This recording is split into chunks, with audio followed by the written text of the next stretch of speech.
नमस्कार जी, आपका मेरे YouTube channel beyond your knowledge में स्वागत है।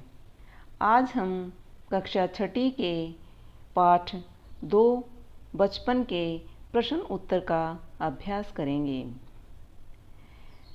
पहला प्रश्न है, लेखिका बचपन में इतवार की सुबह क्या क्या काम करती थी।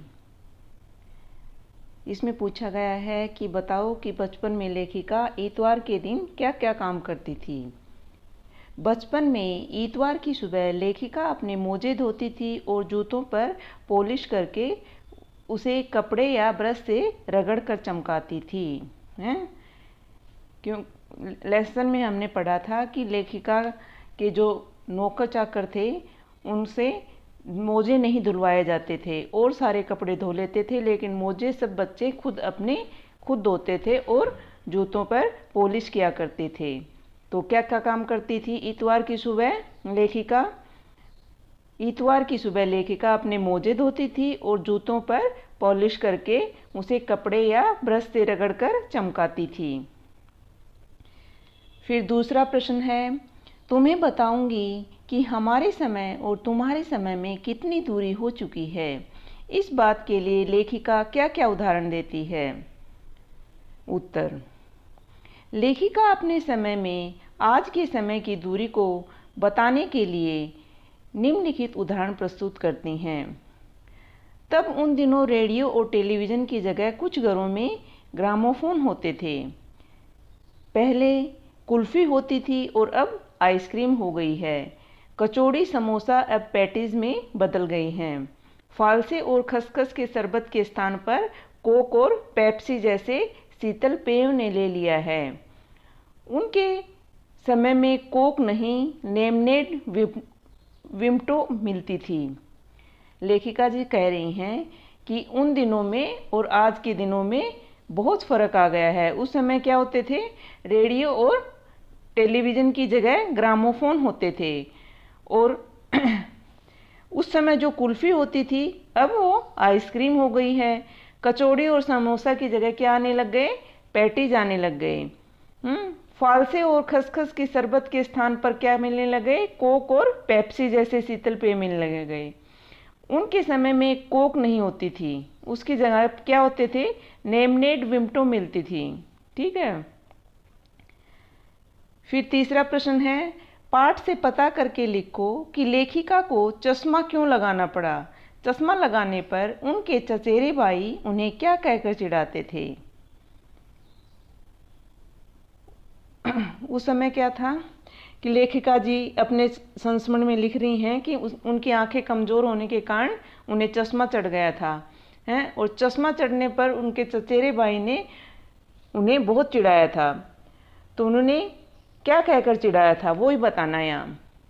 लेखिका को रात में टेबल लैंप के सामने बैठकर पढ़ने के कारण उनकी नज़र कमज़ोर हो गई थी, इस वजह से उन्हें चश्मा लगाना पड़ा। उनके चचेरे भाई चश्मा लगाने पर उन्हें छेड़ते थे और कहते थे कि आँख पर चश्मा लगाया है ताकि सूझे दूर की, यह नहीं लड़की को मालूम सूरत बनी लंगूर की। ये एक राइम सी बन गई है, मतलब ये एक शायरी की तरह हो गई। तो ये कह के उन्हें चिढ़ाते थे कि आँख पर चश्मा लगाया है ताकि सूझे दूर की, यह नहीं लड़की को मालूम सूरत बनी लंगूर की।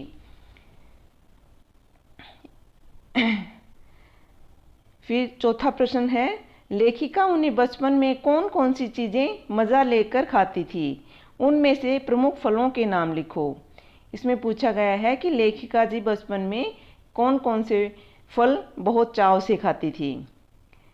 लेखिका बचपन में चॉकलेट को बड़े ही मज़े से खाती थी।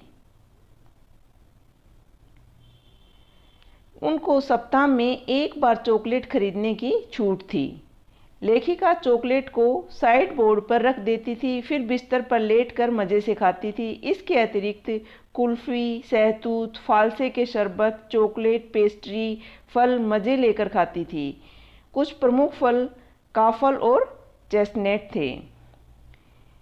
इसमें उन्होंने लेखिका जी ने स्पष्ट तो ये नहीं लिखा कि मुझे क्या क्या पसंद था, लेकिन उनको ये दिखाया गया कि वो ये खाती थी वो चीज़ें हैं।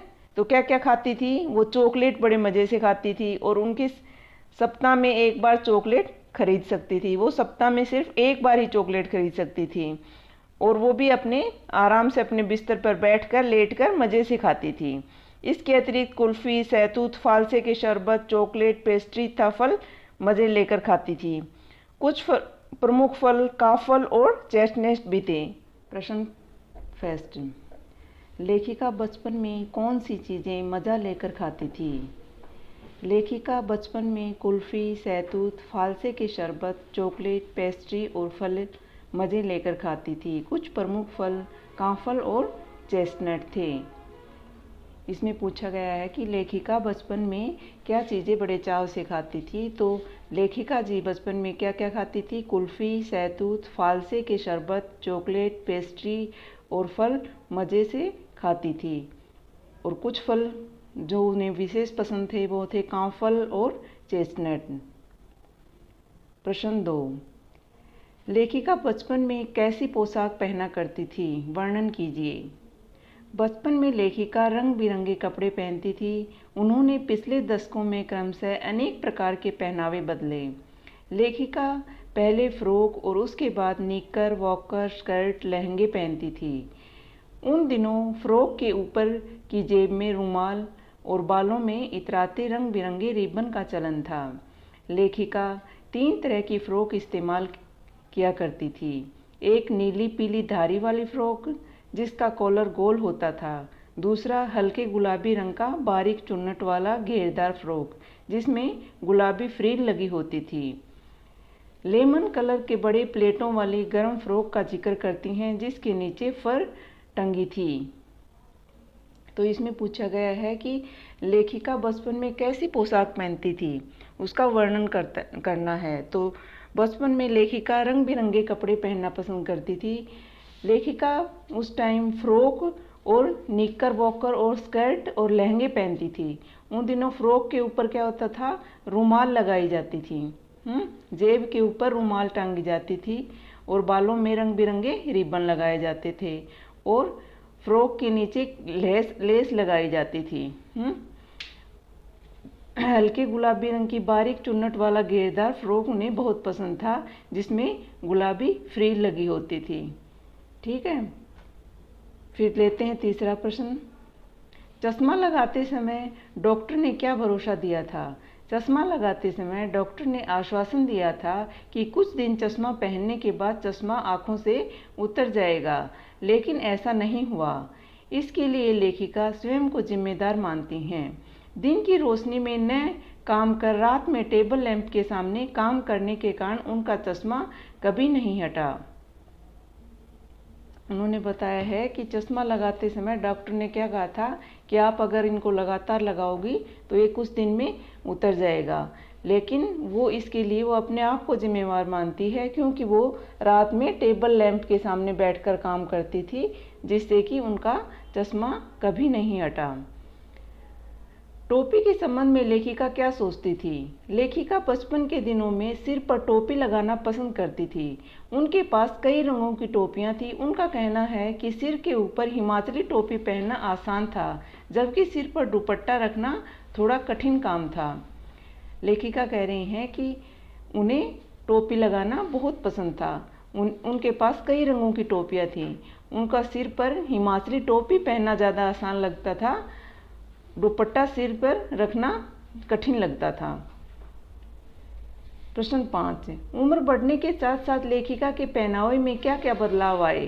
पाठ से मालूम करके लिखिए। उम्र बढ़ने के साथ साथ लेखिका के पहनावे में, रहन सहन में जमीन आसमान का अंतर आ गया। बचपन में लेखिका रंग बिरंगे पोशाकें पहनती थी, जैसे पहले फ्रॉक, इसके बाद निक्कर, वॉकर, स्कर्ट, लहंगे इत्यादि। वर्तमान परिवेश में वे चूड़ीदार पजामी और ऊपर से घेरदार कुर्ता पहनती हैं। उनका कहना है कि पहले के पहनावे और रहन सहन और अब के रहन सहन में उनमें ज़मीन आसमान का अंतर हो गया। बचपन में लेखिका को रंग बिरंगी पोशाकें पहनना पसंद थी, जैसे फ्रॉक और निक्कर, स्कर्ट, लहंगे आदि, जबकि अब वो क्या पहनती हैं?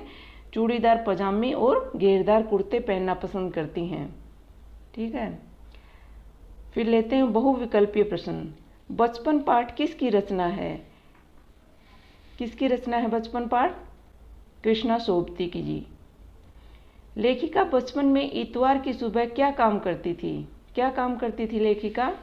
सुबह सुबह वह अपने मोजे व जूते पॉलिश करती थी। ठीक है। लेखिका का जन्म किस सदी में हुआ था? 20वीं सदी में। पहले गीत संगीत सुनने के क्या साधन थे? Radio, television, gramophone, CD player. कौन से थे? ग्रामोफोन। हर शनिवार लेखिका को क्या पीना पड़ता था? क्या पीना पड़ता था? घी, ओलिव ऑयल, सरसों तेल, नारियल तेल। क्या पीना पड़ता था इनमें? उन्हें शनिवार को क्या पीना पड़ता था? ओलिव ऑयल, जो उन्हें पसंद नहीं था, इसलिए वो शनिचरी दवा बोलते थे उनको। तो आज की वीडियो यहीं समाप्त हुई। अगर आपको मेरी वीडियो पसंद आई हो तो लाइक करना, शेयर करना और सब्सक्राइब करना। धन्यवाद।